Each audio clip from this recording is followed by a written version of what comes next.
Happy Coffee Talk Tuesday.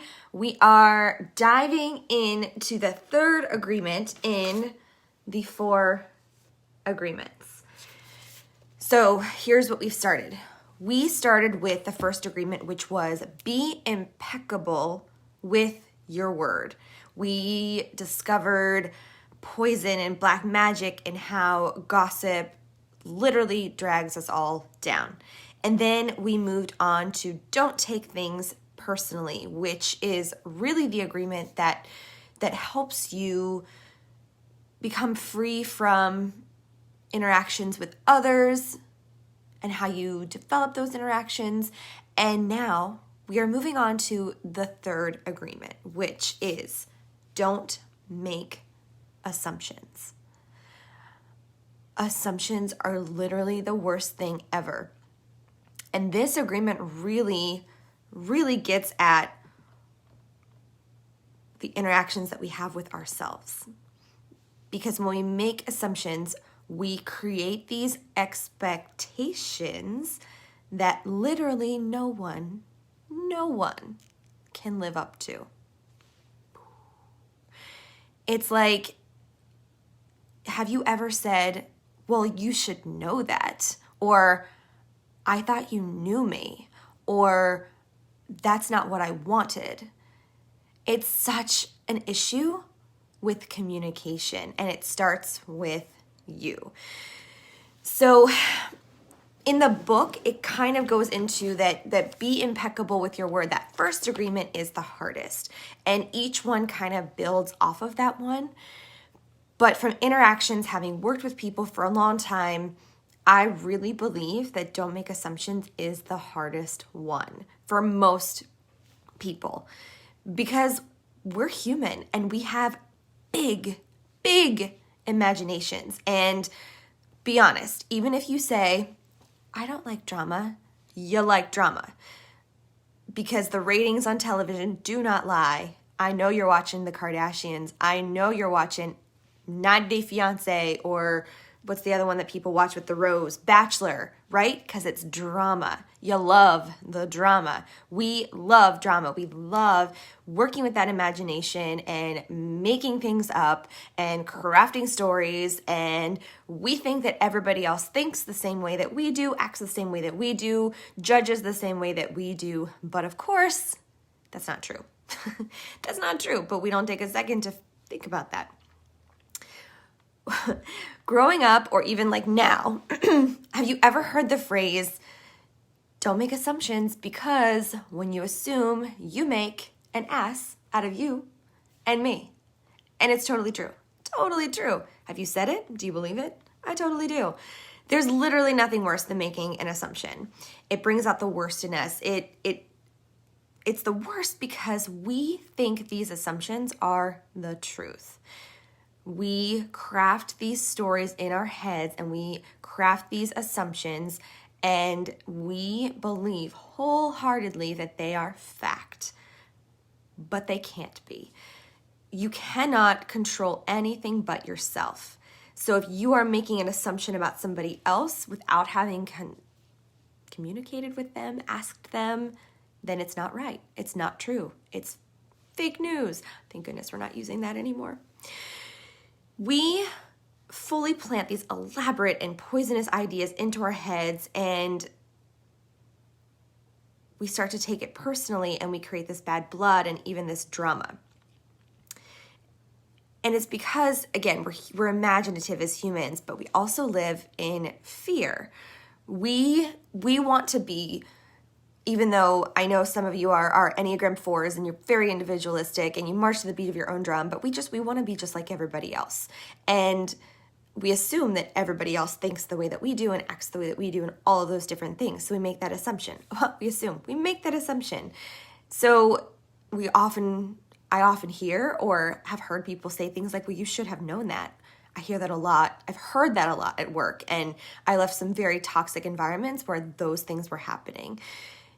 You can't assume. You have to ask the question, even if it makes you look ridiculous, because the only person that knows the truth is the one that holds that feeling. You can't project a feeling onto somebody else. You just can't.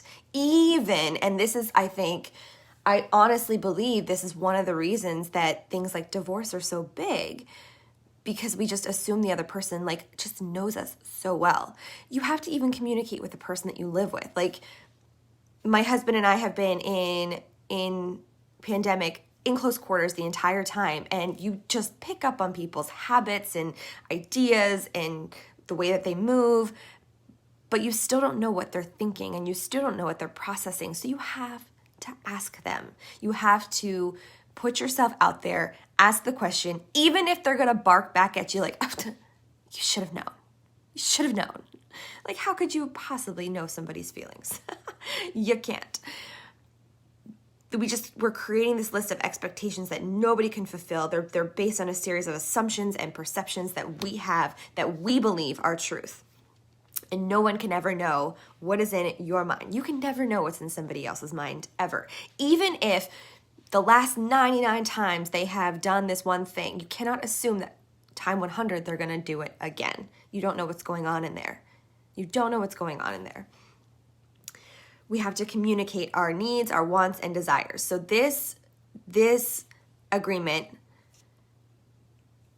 don't make assumptions, is really about you. It's about understanding that you only control yourself and you cannot control other people. You cannot expect other people to know how you're doing. You have to communicate your wants and desires as well. And this goes into all kinds of other things. I'm on the side becoming an Enneagram coach, one of the many things I'm doing. And it's a very big thing that has been coming up in almost every Enneagram, and how we interact with other people. If you're taking things personally and making assumptions, you're creating all this bad blood and this bad gossip and this bad poison. And you have to ask questions. It's such a mistake that we expect other people to think and feel the way that we do. No one knows how someone else truly feels. Your feelings, that is so true. And Jenny, feelings are valid. Even if you're like my 2s and 3s out there, Enneagrams 2 and 3, you guys are out there like, but people have it so much worse than I do. Yes, but your feelings are still valid. No one else is living your truth, only you are. So important to remember. Guilt is like ridiculous. Guilt is ridiculous. We make assumptions. Oh, this is a big one. We assume that the answer will be no. I have coached so many women that I have supervised over the years to ask for more money. And I was so fortunate to be in a position where I could make those recommendations to increase people's salaries. And men had no problem asking for it. And I know this is making a generalization, but in the particular place that I worked, men had no qualms, no issues asking for more money, even if they weren't doing as much work, because they thought they were. They assumed everybody else did exactly what they were doing. They made that assumption. But women, even if I would be like, please tell me you want $2,500 more a year, just tell me that's what you want. Just tell me. And they'd be like, but like, if I ask, it'll probably be no. That's the worst assumption that you can make. You don't know what the answer will be. You have to ask the question. And I know that gets back at one of the basic, huge things that holds us back, which is fear. We fear being told no. We fear being wrong. And you were wrong anyway. You just, in your mind, thought you were right. So what does it matter? What does it matter? Exactly, Marlo. Why ask if the answer is no? Like, I assume it's going to be no. Like, I'm going to ask you this, but I'm sure you're probably like going to say no. What do you mean? You have zero idea how that other person is going to process what you are putting out there. Everyone has the right to say no or yes. But you have the right to ask the question. Always have the right to ask the question, because you don't know what the other person is thinking. You don't know that somebody else asked that question earlier and they made an exception for them. So maybe they'll make an exception for you. You just don't know. You just don't know. But we fear being wrong and we fear being judged. So we hold off on asking those kinds of questions. Worst case answer, yes, Marlo, that is so true. Worst case, the answer is no. And then what? Now you know. Now you know.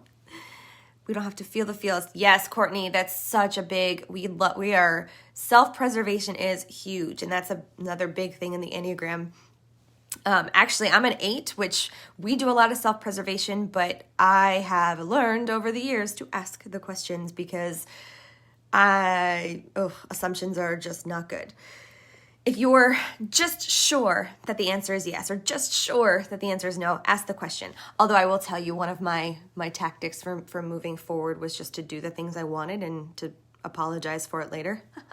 I didn't even try to ask the question because I was like, I don't even care what the answer is. I want to do it anyway. 8s are rebels. That's what we do. We just rebel. So, okay. Making assumptions, I know this book talks about things like black magic and poison. Making assumption feeds the poison. It feeds the black magic. It feeds that fuel and it feeds the fear. And we just create all this nonsense inside ourselves, and it prevents us from being impeccable with our word. It prevents us from not taking things personally. Ask for forgiveness. Yeah, Marlo, so I started asking for forgiveness and then I just stopped caring. I was like, I'm going to do what I want. That's just how I live my life. I love it. But I don't ever assume also that people are on board. That's another thing. Like with projects, even though I may have worked very well with somebody before, I don't assume that they're there. You have to ask. You have to ask the question. Even if somebody is like an Enneagram 2 and the biggest cheerleader and will literally always be there, you have to ask like, hey, you're good, right? Hey, you're cool, right? You have to ask the question. Even if you feel like you should know the answers. It's the biggest takeaway from this one with not making assumptions is that you have to communicate. You have to. Even if it feels weird, even if it feels scary, even if it feels icky, you have to ask the question because you literally don't know what somebody else is thinking. Even if you live with them, even if you are family and you've spent your entire life with them, you just don't know. And you can create all of these scenarios in your head and you can let your imagination run wild. But the truth of the matter is you don't know anybody except yourself. That's it. All you know is you. All you know is you and how you will perceive something and how you will accept something and how you will do something. And the moment you think, oh, I know what you're going to say, you're going to be wrong and you're going to get it handed to you. Yeah. And I mean, that's true of even, working with a population of high school students, right? You make some assumptions about, oh, well, like boys just, develop later. That is not always the case. And you have to ask the questions. You have to ask, are you good with this? Do you know what this is? Another time, this has come up very, very recently when people are making a sales pitch to me. Okay, it was related to college. They were making a college presentation. The person, the representative, the salesperson that was making the pitch about the school, the ones that made the assumptions like, but you know what that's like, or, but you know where that is, lost the audience. It was the ones that said, hey, have you heard about this? Those are the ones that were able to make the connections with students. So asking questions is going to build connections because people are going to be like, they wanted to know about me. They made this personal. They wanted to ask. Again, we believe the world revolves around us. I don't care if you think I'm not selfish. You have to be. You are the only one that knows what's going on in here. You have to think about yourself first. That's just natural. So those sales reps that made it personal by asking questions versus saying, but you know what that's like. They were the ones that made the connections, and those are the places that those students applied. So even in your work, in your life, making assumptions is the worst and can just lead a spiral downward. You always want to ask the question, even if it seems silly, even if it's like your best friend, you still have to ask. You still have to ask and make that person realize, hey, I know that you don't think the way I do, or I know that you're allowed to change your mind. So let me ask you about this. And again, we don't like not being right, and we don't like being told no. So that's why we make those assumptions and create those scenarios and let that imagination run wild. But at the end of the day, you're the one that has to live with those icky feelings, that black magic, that poison in your body. And why not just communicate and get the real answers and know the truth so that you can move on with your life and move into the fourth agreement, which is always do your best. So we're going to dive into that next week. Always do your best. It is the fourth and final agreement in the 4 agreements. And we started off with being impeccable with your word, not taking things personally, not making assumptions, and now we're going to talk about how to always do your best and what that means. And again, it's going to be personal because it's different for every single individual. Even though we are all connected and very similar in nature, you have different thoughts. You have different thoughts. Yes. So don't make assumptions. Make that your priority or your challenge after listening to this today. Ask questions. Ask questions, even if they seem mundane, even if they seem silly. You're going to put it out there that you want to know what that other person thinks and what that other person feels, and that's going to build that connection even better. Don't make assumptions. Love it. So don't take things personally is how you interact with other people, and don't make assumptions is how you interact with start with yourself, because you have to recognize that you cannot control the thoughts or feelings of other people in order to be a successful human. That's a big statement. Big statement for a Tuesday morning. But it's true. You do. You have to communicate. You can't assume that you just understand how people act and react, even if they've done it 99 times out of 100. They could throw a curveball. Who knows? Who knows? You don't. You only know what's here. So with that, go forth, be impeccable with your word, don't take things personally, and above all, do not make assumptions. That's awesome. Thank you guys. I will see you for the last of our 4 agreements installment next week, which is always do your best. And we will wrap up this series and move forth with our lives and work toward personal freedom. Bye.